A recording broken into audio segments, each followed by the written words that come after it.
Olá, sejam todos bem-vindos a mais um episódio do Vira a Página Podcast. Meu nome é Marlena Chambule, eu sou uma especialista na área de recursos humanos, sou também empresária, tenho a minha empresa que é Salto Moçambique, sou mentora de carreira e desenvolvimento pessoal e trabalho essencialmente, que é minha paixão, trabalhar com jovens, ajudando-os a trilharem uma carreira muito bem-sucedida.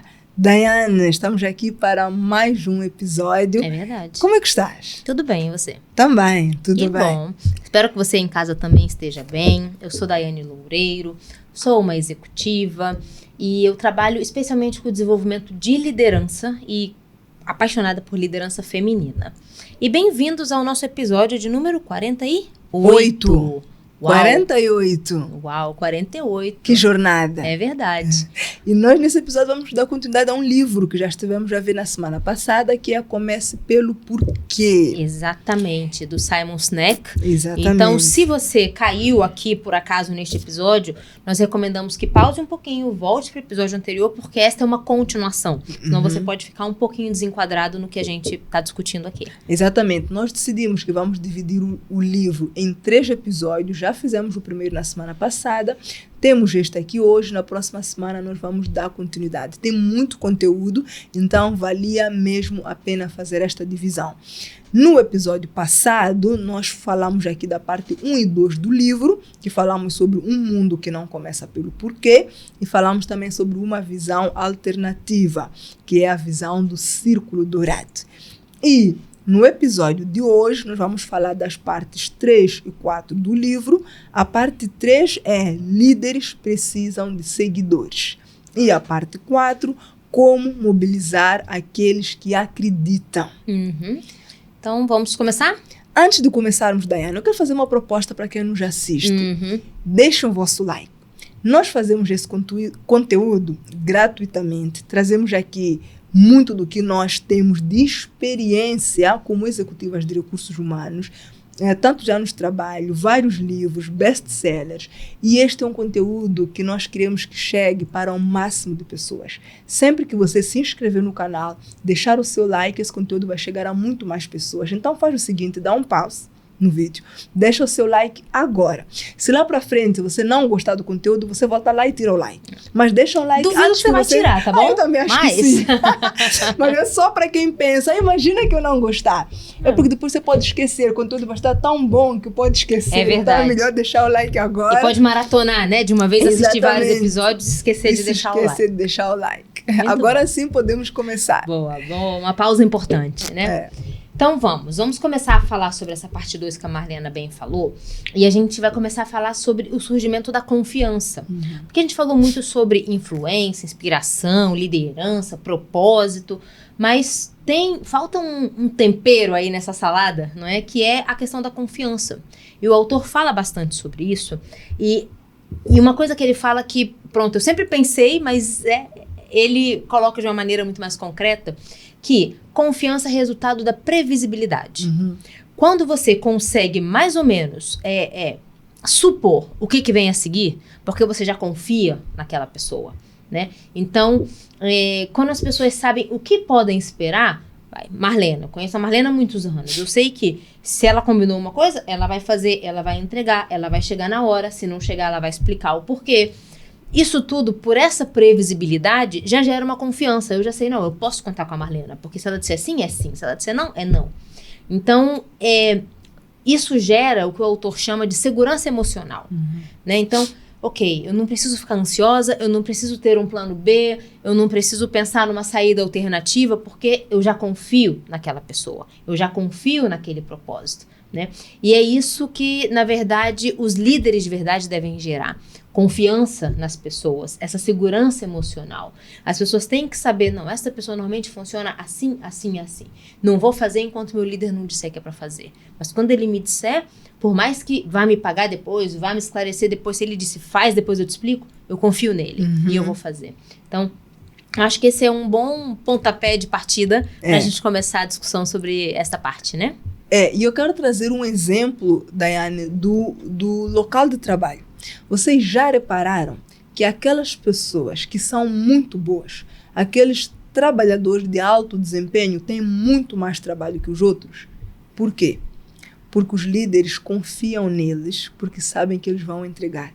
Eles conhecem a capacidade da pessoa de entregar no prazo, sabem que se a pessoa tiver alguma dificuldade de entregar no prazo, vai comunicar com antecedência, não no dia seguinte, porque isso já não é justificar, é dar desculpa. Conhecem os padrões de qualidade de entrega daquela pessoa. Então, quando o líder pensa, eu tenho esta tarefa, quem que eu vou entregar? Ao João. Aí eu tenho mais aquela tarefa, quem eu vou pedir? Ao João. Pior quando é uma coisa importante, que ele precisa para apresentar para os executivos ou para os acionistas, ele vai pedir ao João. Quando é uma coisa urgente, ele vai pedir ao João. Por quê? Porque o João está sempre bem motivado, não vai reclamar, não vai perguntar primeiro se vai ter ou não horas extras, ele vai falar, ele vai fazer. Tem uma coisa que exige ali um determinado padrão de qualidade, o João. Então, o que acontece nas organizações? Os high talent, aqueles trabalhadores de alta performance, eles acabam muitas vezes sendo sobrecarregados. Mas isso justifica o que a Daiane disse. Eles inspiram confiança por causa da previsibilidade. Quem delega para eles sabe que eles vão entregar dentro do prazo, com qualidade, e inclusive que se eles não tiverem capacidade mais de entregar, eles vão dizer não. Porque quantas pessoas dizem sim e não vão fazer, e não vão nem justificar. Não vão justificar, atrapalham o teu trabalho, complicam a vida do líder e não entram para a lista daquelas pessoas bem-sucedidas no local de trabalho. Exatamente. Então, pensem nisso. E se vocês observarem ao vosso redor, vocês vão perceber que isso acontece muito, né? Então, essa previsibilidade gera confiança. Outra coisa interessante que ele fala sobre confiança é que a confiança, ela não nasce, ela não está necessariamente na qualidade do que é entregue, do produto vendido ou do serviço ofertado. Porque entende-se que a qualidade é nada mais do que obrigação. Sim. Se eu falei que eu vou fazer com qualidade. Não é a qualidade que vai gerar confiança, mas é a intenção que está por trás. Né? Então, prometi cumprir. Qual o comportamento que eu coloco diante disso? Qual a previsibilidade que eu coloco diante disso? Né? E, de novo, o autor fala muito para empresários, né? Para pessoas de negócio. E ele fala que quando as pessoas veem apenas a qualidade do produto, percebem que você só quer vender. Mas quando elas percebem a sua intenção, elas percebem que você está partilhando uma missão. E elas, então, também se assemelham ou se reconhecem, se identificam com aquela missão também. E aí é quando o autor fala sobre a questão do pertencimento. Né? Essa parte do livro fala também muito sobre essa questão de pertencimento, porque os seguidores, as pessoas que seguem umas às outras, elas não se conectam à empresa, à pessoa, ao projeto, mas elas se conectam às ideias. O que está por trás? A minha missão pessoal está semelhante a esta missão, disso que está me sendo apresentado? E esta ideia, essa missão, ela tem que ser clara o suficiente para gerar, então, essa vontade de pertencer nas pessoas. Que, então, deixa de ser o propósito de uma pessoa só, mas de um grupo de pessoas, né? E consegue o resultado em muito maior escala. Eu gostei muito de um exemplo que o autor traz no livro, que ele conta a história de um empresário norte-americano que decidiu abrir ou criar uma companhia do que hoje nós conhecemos como os voos low cost, que são as companhias aéreas que fazem trajetos mais curtos a preços muito baixos e depois tem ali alguns condicionalismos. Muito das características que nós já vemos hoje das companhias low cost é que, primeiro, os trajetos são curtos, né? São viagens de 40 minutos, 1 hora, 2 horas, não costuma ir muito além disso. Depois, o preço do bilhete é muito baixo, mas não serve refeição, por exemplo, até porque é uma viagem curta. Não pode ter uma bagagem de maior acima do peso ou volume. Ou com grande volume, geralmente leva só aquela tua mala de mão e etc. Então, ele percebeu que existiam já companhias aéreas no tempo em que ele vivia e naquela região, muito bem estabelecidas. Mas eram todas dos grandes aviões, mesmo que fizessem uns trajetos curtos. Mas elas voavam todos os dias, a preços altos, e você podia levar 23 quilos de bagagem. Mas às vezes as pessoas estão a sair, vão só passar um final de semana e voltam, só precisam de 10 quilinhos. Não precisam de uma refeição para fazer uma viagem de 1 hora de tempo. E quando eram perguntadas aquelas companhias que eram os seus concorrentes, ela praticamente não tem concorrentes, né? Então ela aí cria uma companhia aérea de voos low cost para voar só no final de semana. Se não me falha a memória, fazia só sexta, sábado e domingo.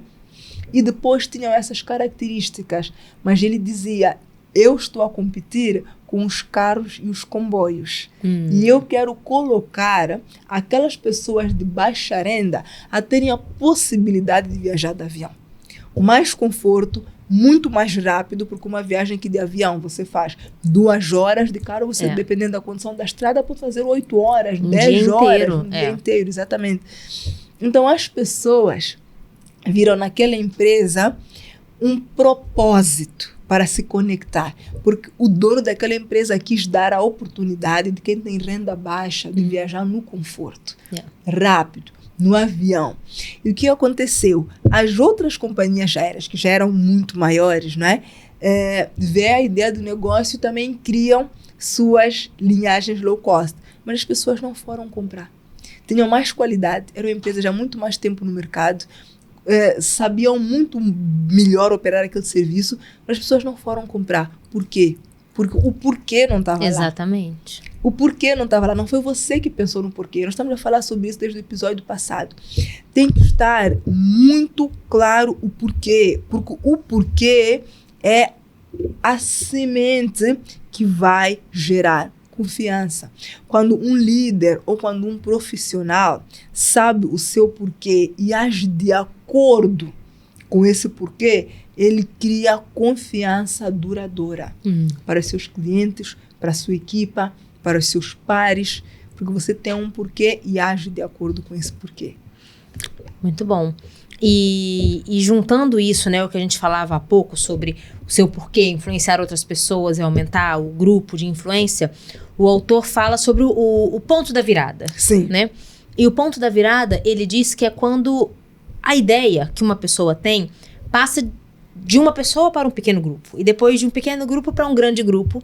Grupo esse grande o suficiente para influenciar outros grupos, né? Porque, como a gente falou, é isso que vai causar o impacto, né? A gente pode influenciar cada uma pessoa, mas se nós temos um grupo maior, a gente ganha muito mais visibilidade dentro daquele propósito.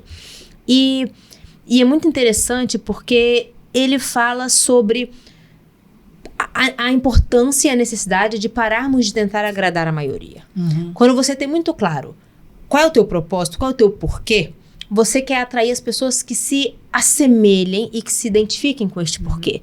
Não é todo mundo. Sim. Então você pode até perder algumas pessoas no meio do caminho porque vieram, olharam, isso não tem nada a ver comigo, eu tenho outro porquê. Mas aqueles que ficam até o fim. E aqueles que ficam ajudam a trazer outras pessoas para o propósito. Então isso é muito importante. Pensa num líder de equipes. Porque, sim, às vezes no meio do caminho a gente tem que deixar alguns passageiros, ou vão para outro departamento, ou até mesmo saem da organização e a gente fica com poucos. Mas é melhor ficar com poucos que estão comprando a visão, estão sendo embaixadores daquela causa e nos ajudam então a contaminar positivamente outros dentro da organização para lutarem a mesma causa e ajudarem a gente a chegar no ponto da virada, do que muitas vezes ter uma equipe robusta, cheia de gente. Porque eu tenho 200 trabalhadores. Tá, mas dos 200 você pode contar com 10. Isso. E você está praticamente matando esses 10, como a Marlena falou, porque estamos toda hora só contando com aqueles 10. Então, vale mais deixar os outros irem para outros projetos, que eles se identifiquem, e você, de repente, de 10, talvez fique com 50. Mas 50 que você pode contar de verdade. Esse é o ponto da virada, esse é o ponto da influência, né? Sim. Eu vou trazer aqui um outro exemplo do livro, porque as histórias do livro ajudam-nos também a perceber aqui um pouco melhor a mensagem que o autor tenta passar. Neste caso em particular, da virada e da confiança, o autor conta aqui uma história que eu também identifiquei muito, e eu gostei da forma como ele traz, de uma companhia, e mais uma vez era uma companhia aérea, de uma companhia aérea que estava nos piores rankings de tudo. Atraso estava lá nos piores, qualidade de serviço estava nos piores, atendimento estava nos piores. E tinha lá um líder que ele, na própria companhia aérea, que ele era o CEO, não tomava um refresco que uma outra pessoa que abriu e não ele. Ele trabalhava num andar que estava praticamente isolado e tinham seguranças armados. Pense num CEO dentro de uma empresa que ele está num andar em que ele está praticamente isolado e que tem segurança armado, não é? E depois ele sempre dizia, nós vamos melhorar as coisas por aqui, quando também melhorarmos indicadores financeiros. Até que foi contratado um outro CEO, e esse CEO disse que no dia que ele pôs os pés para dentro da empresa, ele percebeu qual é que era o problema. Não eram questões de indicadores financeiros, de concorrência. As pessoas que estavam ali não estavam felizes. As pessoas não estavam a trabalhar felizes, não sabiam o que saíam de casa para ir para ali. Cada um ia lá para receber o seu saláriozinho no final do mês, de ponto final. Não tinham um propósito. Não tinham começado pelo porquê. Eu disse, a primeira coisa que eu vou fazer aqui é ter um porquê para todo mundo. O que mais importa numa companhia aérea? É cumprir o horário. Então, reuniu todo mundo e disse, olha, a partir de hoje, nossa meta, como grupo, todos nós, desde quem limpa as casas de banho, quem serve o café, quem atende os telefones, tudo isso, nossa meta número 1 é sair a horas. E sempre que nós estivermos nos top 5 das melhores empresas que conseguem cumprir com o horário, todos vocês ganham um bônus de tanto.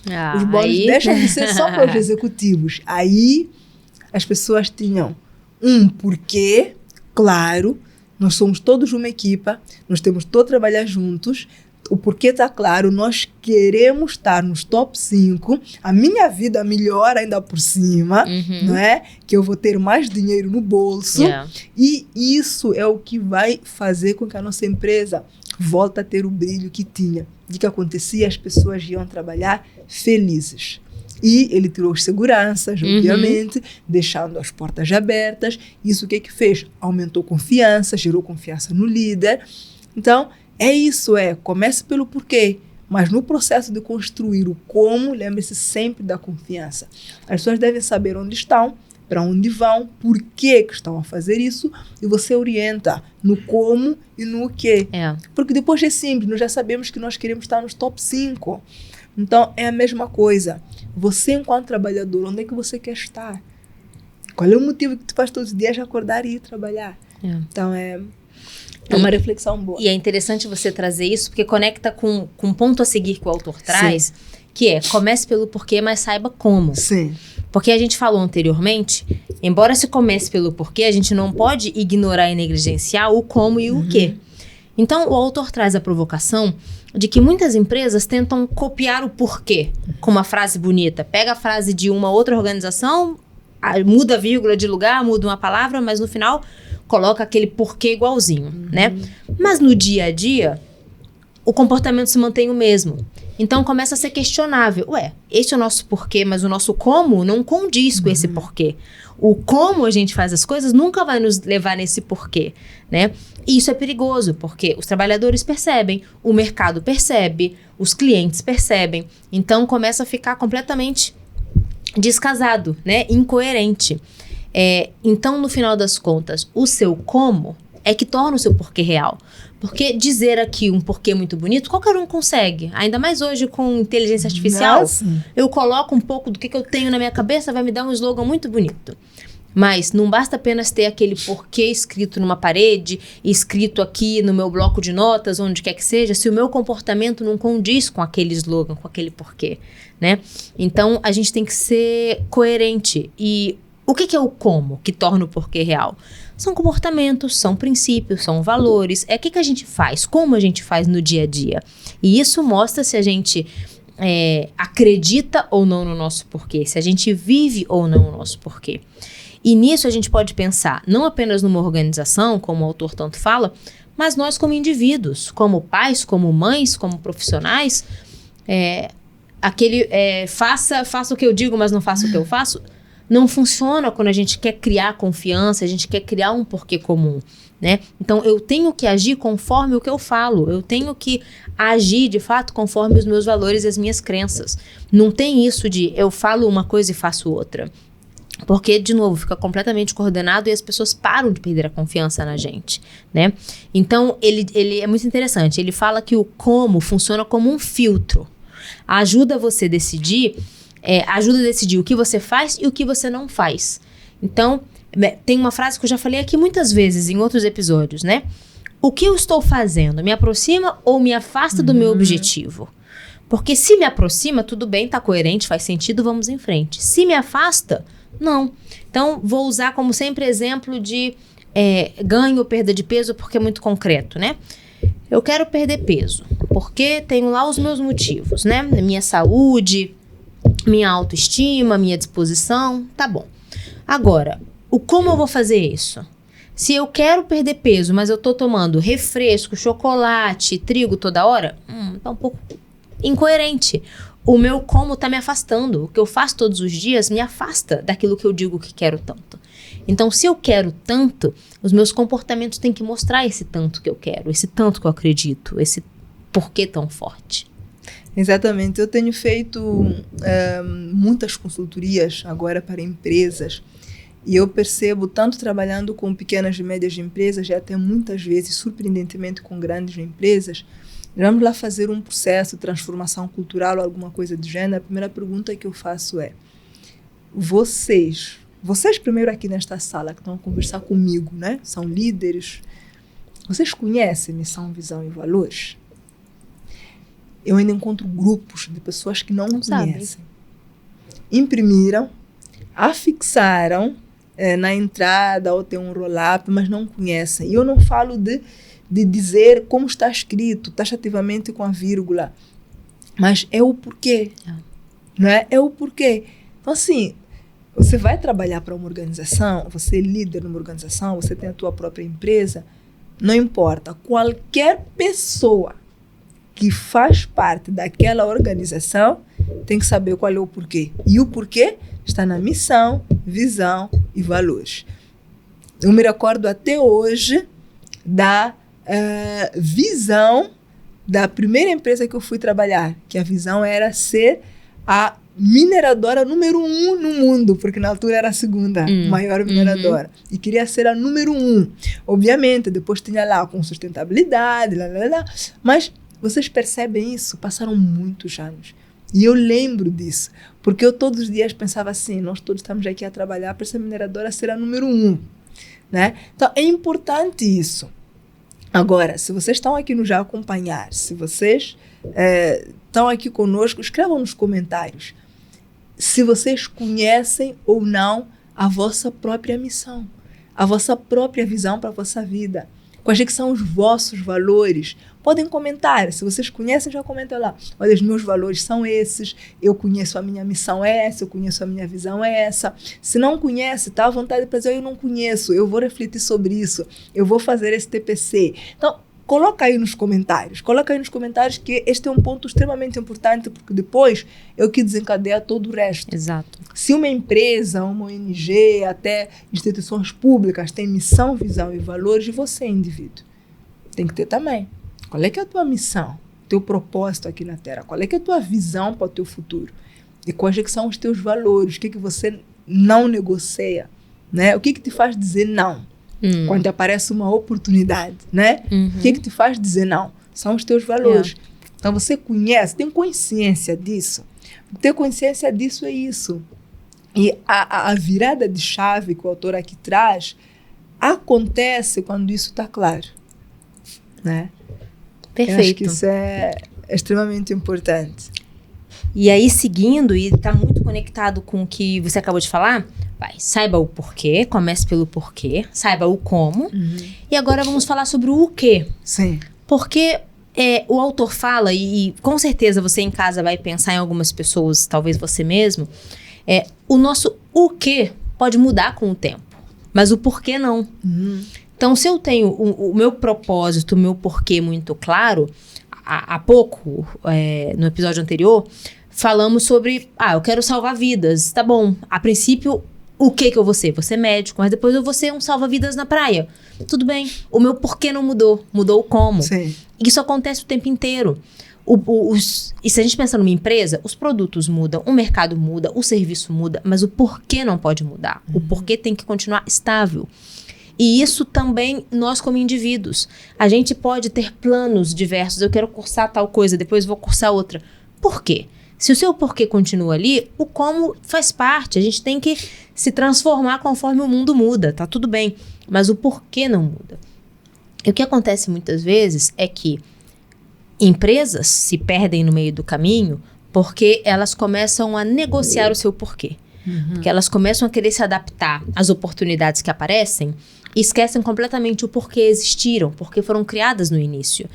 E tudo bem, as oportunidades podem, como falamos tantas vezes, trazer às vezes algum lucro, algum retorno financeiro temporário, mas a longo prazo não se sustenta. E a mesma coisa nós como indivíduos. Se a gente começa, eu tenho um porquê muito claro, mas o que me aparece de oportunidade são outras coisas completamente diferentes do meu porquê, eu vou nadar e morrer na praia. Eu não vou chegar no meu porquê, né? E é por isso que a gente às vezes encontra tantos adultos disfuncionais, ou porque nunca se deram tempo para entender de verdade e se apropriar de quais são os seus porquês na vida, ou porque estão negociando o seu porquê. Então eles vão para onde tem oportunidade, vão e depois estão infelizes, depois estão cansados, depois não sabem por que não prosperaram. Mas por quê? Eles não seguiram o porquê, não seguiram a mesma linha. Às vezes é necessário dizer não para oportunidades que aparecem. Eu tenho tantos exemplos para dizer de nãos que eu disse que me dariam muito dinheiro, mas que não tinham nada a ver comigo. A Marlena também partilha muitas vezes comigo. E não estou falando de coisas que são antiéticos. Isso é muito fácil dizer não. Eu e Marlena temos inúmeros exemplos de consultorias ou serviços que me abordaram. Eu falei, não é o meu serviço, eu trabalho com liderança, mas eu tenho uma amiga Marlena que trabalha com carreira de jovens, eu passo para ela, e ela também já passou para mim serviços. Então não estou falando aqui de coisas que, não, é completamente inegociável. Não, tá tudo dentro do desenvolvimento de pessoas, tá tudo dentro do nossa experiência, background de recursos humanos, mas não estava a ver com o meu porquê. O meu porquê não tem a ver com jovem. O porquê dela pode não ter a ver com mulheres líderes. Então, a gente entende muito bem o nosso porquê e direciona para outras pessoas, né? Exatamente, sim. Quando você fala, e na verdade quando qualquer pessoa fala sobre pessoas já com uma idade mais avançada que depois começam a se questionar por que não deram certo na vida, eu lembro-me sempre que eu tive uma colega, eu vou dar o nome de Maria, né? Não é o nome dela, que ela já estava assim muito perto da reforma e ela veio para a minha sala. Eu, diretora de recursos humanos, ela sentou à minha frente e começou a chorar. Ela disse, olha, eu estou muito perto da reforma, olha o que eu ganho. E hoje, quando eu falo com as pessoas mais novas, eu sempre digo assim, não queira ser a Maria. Eu não sei de toda a história da Maria, então eu não julgo a Maria. Mas eu tenho a oportunidade de hoje dizer para as pessoas mais jovens que existe um caminho que tu podes percorrer que te leva a não ter que ir sentar com 50 e tantos anos na cadeira do diretor de recursos humanos da empresa onde estarás a trabalhar e chorar porque você não gostaria de ir para a reforma com aquele salário. Mas não tem nada a fazer, né? Vai ter que ir para a reforma com aquele salário. Não tem opção. Né? Exatamente, vai ter que ir para a reforma com aquele salário. Tem um cálculo lógico da segurança social e está lá. Então tem um caminho para fazer e o conteúdo que nós estamos a trazer aqui é parte desse caminho, porque são ferramentas. Então é por isso que eu até disse, escrevam aí nos comentários, porque vocês devem entender isso como ferramentas. Trabalhar o porquê é uma ferramenta, depois trabalhar o como é outra ferramenta, depois trabalhar o que é outra ferramenta. Então é extremamente importante vocês irem juntando aqui as peças para que vocês percebam que existe um caminho que vos leva a não serem as Marias daqui a não sei quantos anos que vão sentar ali na minha mesa, ou na minha mesa não, na mesa dos vossos diretores de recursos humanos para dizer, olha, eu queria ter um outro salário, eu queria ter uma outra vida, mas não deu certo, então agora o que eu faço, né? Então, vamos, Daiane, não sei se tu queres seguir para algum ponto, mas eu queria reforçar um bocadinho a questão da confiança. Ok, pode. Posso, né? Muito bem. Então, eu vou reforçar aqui a questão da confiança, trazendo aspectos que o autor coloca no livro sobre como mobilizar aqueles que acreditam. Isso pode ser usado para marcas, isso pode ser usado para pessoas de forma individual. Tenham sempre em mente que o bom é relativo. As pessoas, elas gostam do que é bom. E a principal comunicação que nós devemos ter ao vender o nosso valor como pessoas, se nós estamos a trabalhar personal branding, que é marca pessoal, como empresas, nós estamos a trabalhar a nossa marca, estamos a fazer marketing, seja o que for, não é procurarmos vender que nós somos melhores. Nós temos que vender que nós somos bons. Porque melhor mais que quem? Para o quê? Com base em quê? Né? O autor até traz aqui exemplo de 2 carros. Qual o critério? Uma Ferrari e um carro, posso dizer, de uma marca, se calhar, menos pomposa que a Ferrari e que tem 7 lugares. Né? Então, assim, a Ferrari é boa, aquela marca também é boa. Mas é melhor? Depende. Se calhar a Ferrari tem aquele modelo 2 lugares, eu tenho uma família de 6 pessoas. Então, para mim, um bom carro é aquele lá, que até é mais barato. Mas se eu quero impressionar, impactar, por as pessoas já perceberem que eu já estou num nível de vida diferente, então, se calhar é melhor comprar aquele carro que é uma Ferrari. Então, assim, a nossa preocupação não tem de ser constantemente em querer provarmos ser melhor ou pior. Isso acontece com marca de roupa, com marca de celular e tudo isso. O que faz as pessoas comprarem eu sou bom. Então, é isso que vai fazer você ser contratado, você está numa empresa ser promovido, é o que vai fazer você comprar um determinado celular, uma determinada roupa, porque é boa. Se é melhor ou não, depende das tuas necessidades naquele momento, dos teus objetivos para usar aquela marca. Então, da mesma forma que os profissionais de marketing entendem isso, o que é que elas trabalham? Os profissionais de marketing trabalham aqui. Eu vou colocar o meu produto como bom e as necessidades vão depender do público-alvo. É assim como você também deve trabalhar a tua carreira. Você se coloca como um bom profissional, obviamente tem que treinar para ser um bom profissional, tem que fazer mentoria, tem que fazer coaching, tem que fazer curso, tem que ler, tem que estudar, tem que se desenvolver constantemente. Você se coloca como um bom profissional e você sabe qual é o teu nicho. Ponto final. Para mim é muito estranho. Já viu aquelas pessoas que estão desempregadas e depois dizem assim, eu estou à procura de emprego, eu aceito qualquer coisa. Em qualquer área. Você já começou a se vender muito mal. Quando você diz em qualquer área. Exatamente. O você que vier tá bom. Qual é que é o teu nicho? Né? Então, isso também é uma forma de posicionamento. É uma forma de venda. E é assim que você faz com que as pessoas que já acreditam em ti, elas comprem. Que você consegue influenciar elas, porque elas já acreditam em ti. Então, elas vão comprar, elas vão estar lá. Elas vão seguir, elas vão se apropriar. Okay? Queria trazer aqui estes exemplos. E pronto, caminhando aqui, né, para a reta final, o autor fala neste bloco que a gente está trabalhando, ele fala sobre comunicação. Sim. Né, que tem a ver com o que você falou há pouco, né? Como inspirar as pessoas com base na confiança, sem explicar demais, como conectar as pessoas que têm missões comuns, né? E ele diz que comunicar, né, uma boa comunicação, não é o que você fala. Também não é como você fala, mas é o que o outro entende. Sim. E a gente, inclusive, já trouxe aqui para o podcast especialistas em comunicação. Sim. E a gente falou exatamente sobre isso. Não importa se eu estou falando o que na minha cabeça é certo, usando o português, o inglês, o idioma que eu acho que é correto. Importa o que o outro está entendendo do que eu estou falando. Né? Isso gera o entendimento comum, isso gera a clareza que a gente falou lá atrás. E o porquê cria essa clareza.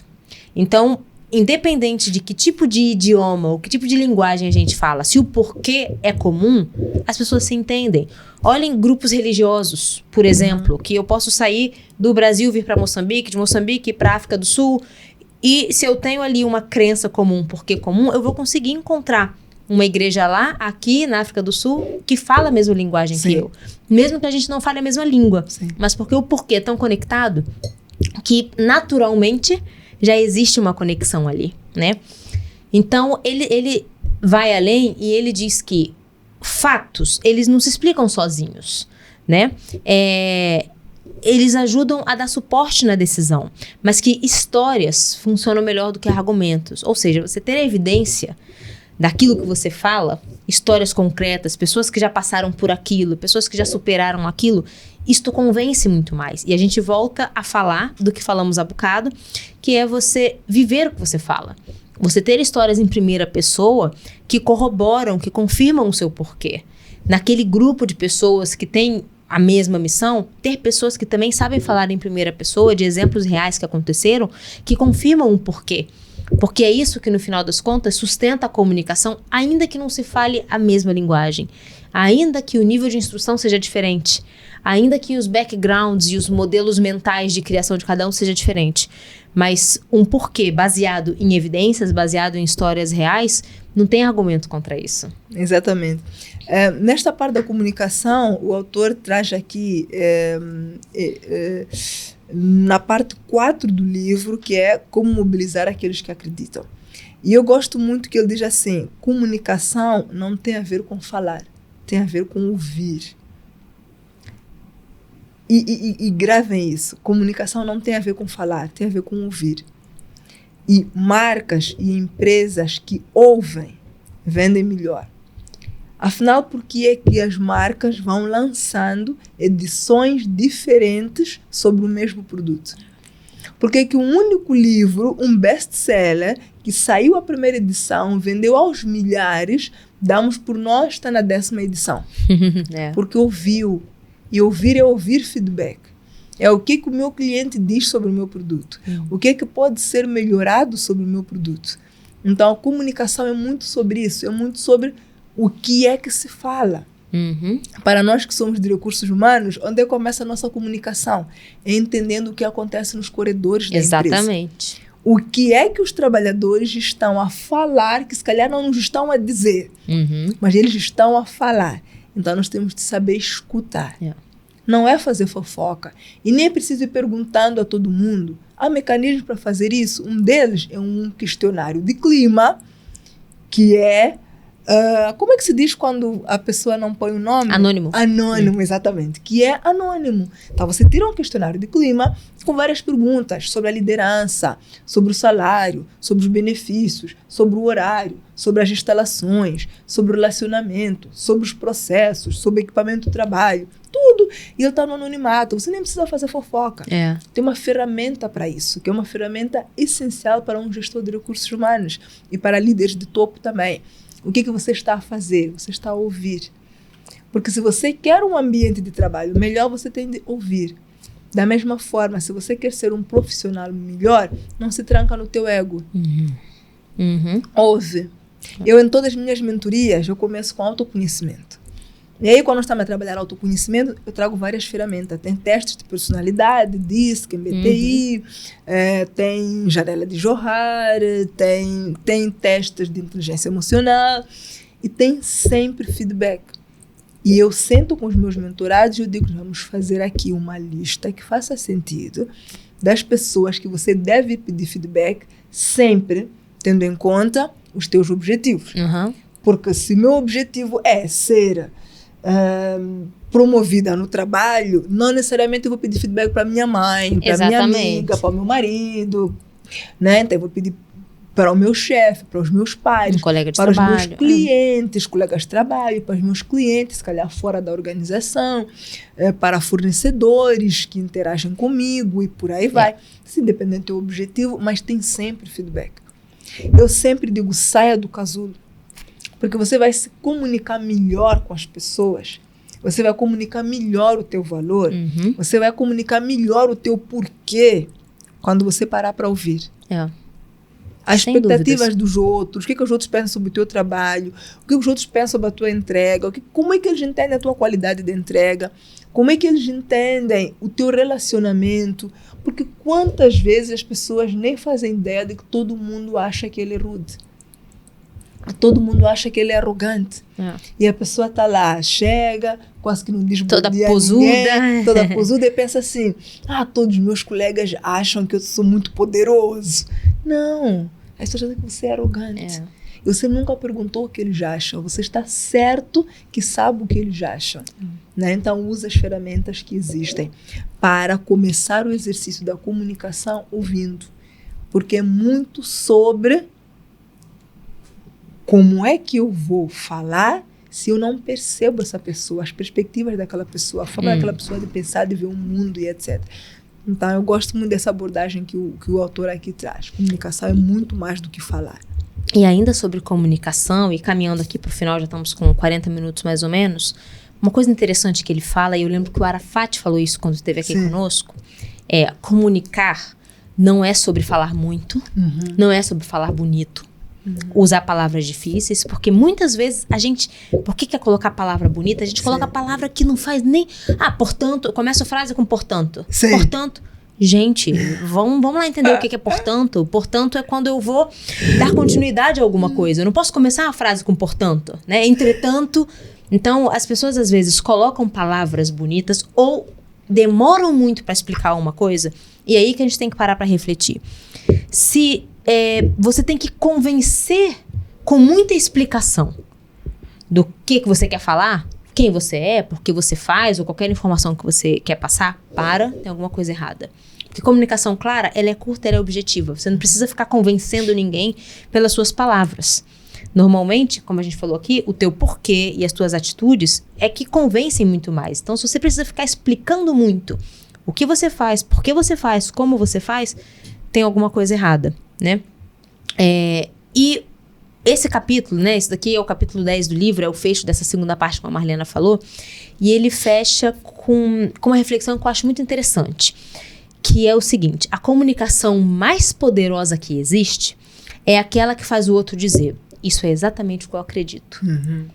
Então, não é palavras grandes, rebuscadas ou frases longas, mas é qualquer coisa que conecta com o porquê do outro e o outro sai daquela conversa.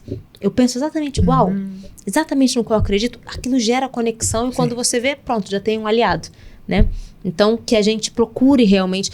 E agora a minha colocação, não é do autor, né? Como é que eu faço para falar coisas que as pessoas criem essa conexão, né? E pensam, exatamente no que eu acredito. Eu tenho que ser genuíno. Sim. Eu tenho que falar o que eu penso, eu tenho que falar o que eu vivo, eu tenho que falar o que eu sei, não o que eu acho que vai agradar, não o que eu acho...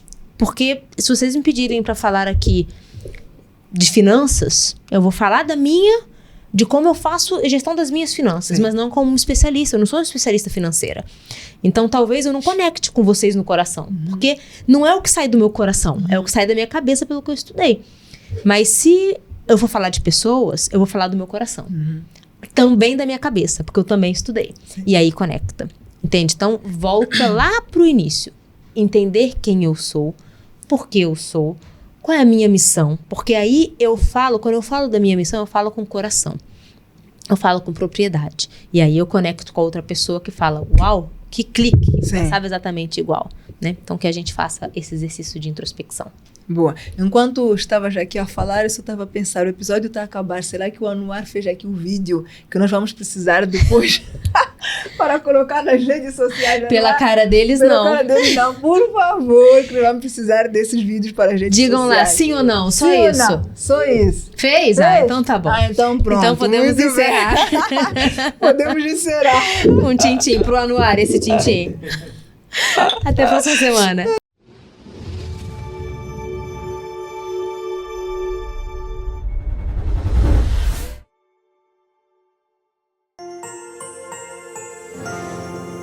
Uma realização Fortis Filmes.